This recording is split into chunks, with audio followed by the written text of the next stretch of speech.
लड़की ने समुद्र तट पर मछली पकड़ने की नाव को तैयार किया। अचानक एक काले कपड़े का टुकड़ा उड़कर एक पाल में बदल गया। एक साधारण छोटी मछली पकड़ने वाली नाव मानो मोटर से सज्जित हो गई और हवा का अनुसरण करते हुए समुद्र में आगे बढ़ गई। लड़की अभिभूत थी और नाव के साथ द्वीप की ओर प्रवाहित होती गई। वह काला कपड़ा एक जादूगर का चोगा था। उसने लड़की को फंसाने हेतु जादू का प्रयोग किया, कुछ गुप्त कार्य को अंजाम देने की फिराक में। गुफा में लड़की डरी सहमी थी, फिर भी उसे एक युक्ति सूझी और बाल का एक गुच्छा निकाला। उसने गुच्छे को छेद के प्रवेश द्वार पर रखा और कुछ फुसफुसाया, फिर इसे फेंक दिया। उस समय उसका मंगेतर पहाड़ों में शिकार पर था और उसने देखा कि एक ईगल सफेद कबूतर का शिकार कर रहा है। धनुष और तीर उठाते ही लड़की के बालों का गुच्छा उस पर गिरा और अचानक ईगल और सफेद कबूतर जादूगर और लड़की में परिवर्तित हो गए। मंगेतर ने फौरन महसूस किया कि लड़की के साथ कुछ अनिष्ट हो रहा है और लड़की के पिता को सूचित करने दौड़ पड़ा। पिता लोहे को माटी की भांति काटने वाली तलवार बना रहे थे। उन्होंने सुना तो क्रोध में आ गए और बेटी की रक्षा के लिए चल पड़े। उन्होंने गांव का सबसे विशाल पेड़ काटकर तने को खोखला कर नाव बनाई और उसे सीधे जादूगर के द्वीप की ओर ले गए। द्वीप के निकट पहुंचते ही उन्हें देख लिया गया। जादूगर सहयोगियों के साथ किनारे पर इंतजार कर रहा था। लड़की का मंगेतर उन्हें डरा नहीं था। जादूगर ने धमकी दी कि वह उन्हें मार डालेगा।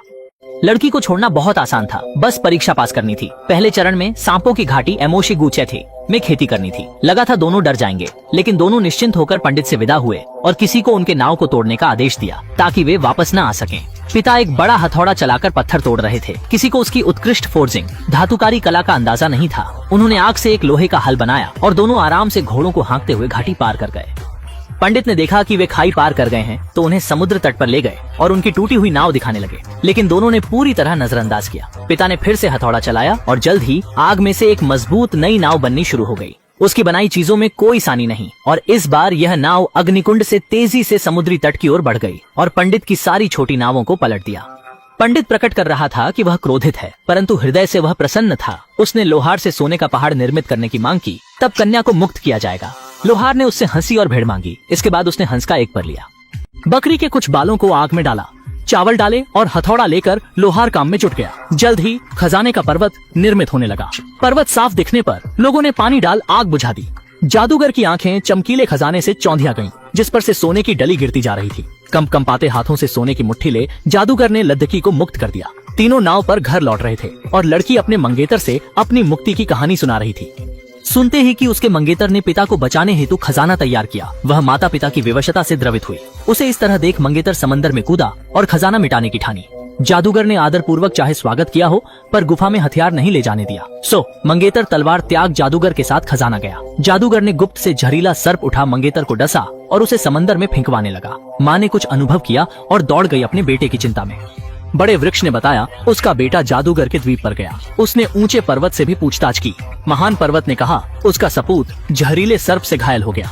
निराशा में सूरज से प्रश्न किया गया, जिस पर सूरज ने प्रकट किया कि उनका पुत्र सागर में छोड़ा गया है। माता शीघ्र सागर की ओर बढ़ी और जब वह समुद्र पर चलने लगी, ऐसा आभास हुआ मानो वह सख्त जमीन पर चल रही हो। वह जल्द ही जादूगर के टापू पर पहुंच गई। सागर तट पर खड़ी माता ने अपने पुत्र की वापसी के लिए प्रार्थना की। माँ समुद्री किनारे पर खड़ी हुई और मृत पुत्र के लिए रोते हुए प्रार्थना करती रही। सागर की लहरें उछाल खा रही थीं और उसने पुत्र के शव को चट्टान पर रख दिया। माँ ने पुत्र के देह को उठाया और लहरों के साथ पहाड़ के आधार तक चली गई। उन्होंने पुत्र के जीवन को बचाने हेतु मिट्टी उसके ओष्ठ पर लगाई और पुत्र धीरे धीरे प्रतिक्रिया करने लगा। माँ ने बड़े वृक्ष से सहायता मांगी और वृक्ष ने कुछ शाखाएं दी।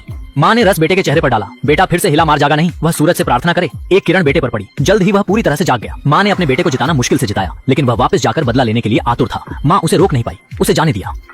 अच्छा हुआ, इस बार बेटे ने होशियारी से काम लिया। पहले गुफा के दरवाजे पर छिपकर देखा, जादूगर अपने आदमियों के साथ सोने की ईंटें इकट्ठा कर रहा था। लालची आदमी चुपके से एक ईंट छिपाने की कोशिश में पकड़ा गया। बेटे ने इस अफरा तफरी का फायदा उठाया और गुफा में घुस गया। जादूगर की धुंध को संग्रहित करने वाली थैली को काटा, पूरे गुफा में धुंध फैल गई। जादूगर ने तेजी से हाथ हिलाया और धुंध को वापस थैली में भेज दिया, लेकिन जब धुंध लौटने लगी, कोहरा छंट गया, लेकिन बाउशान के खंडहर ही मिले। मेरा पुत्र बेड़े पर चढ़कर धीरे से विदा हुआ। जादूगर ने लोगों को तत्काल मोहरबंद थैला खोलने का आदेश दिया। सहसा समुद्र में तूफान बढ़ा और बेड़ा जल्द ही तरंगों से पलट गया। सौभाग्यवश मेरे बेटे ने हवा का मार्ग चुना। मैंने सुरक्षित वापसी की, बाउशान की मूल्यवान चीज लेकर आया और शीघ्र ही कन्या से विवाह किया। लेकिन जादूगर की क्या तैयारी थी, बाउशान नष्ट हो चुका था और वह चमगादड़ की भांति द्वीप में छिप गया था। आसमान में चांद को निहार रहा था। विचार करने पर उसने सूरज को चुरा लिया और एक गुफा में छुपा दिया। सूर्य बिना जगत शीतल और अंधकारमय हो गया। गांव वाले सब मिलकर जादूगर से मुकाबला करने का निश्चय किए। इस बार उन्होंने ध्वनि तरंगों को चुना गांव के बुजुर्ग के पियानो से जादूगर पर प्रहार करने के लिए। ध्वनि ने जादूगर के सभी साथी को सम्मोहित कर दिया। जादूगर ने देखा कि उसे कोई सहायता नहीं मिल सकती, इसलिए उसने अपने शरीर को मूर्तिकार में परिवर्तित करने का फैसला किया, केवल गुफा के प्रवेश द्वार को रोकने के लिए। अनपेक्षित रूप से वह पुरुष की तलवार से विभाजित हो गया। सूर्य धीरे धीरे आकाश में वापस आया और पृथ्वी पर हिम और बर्फ पिघल गई और ऊष्मा लौट आई।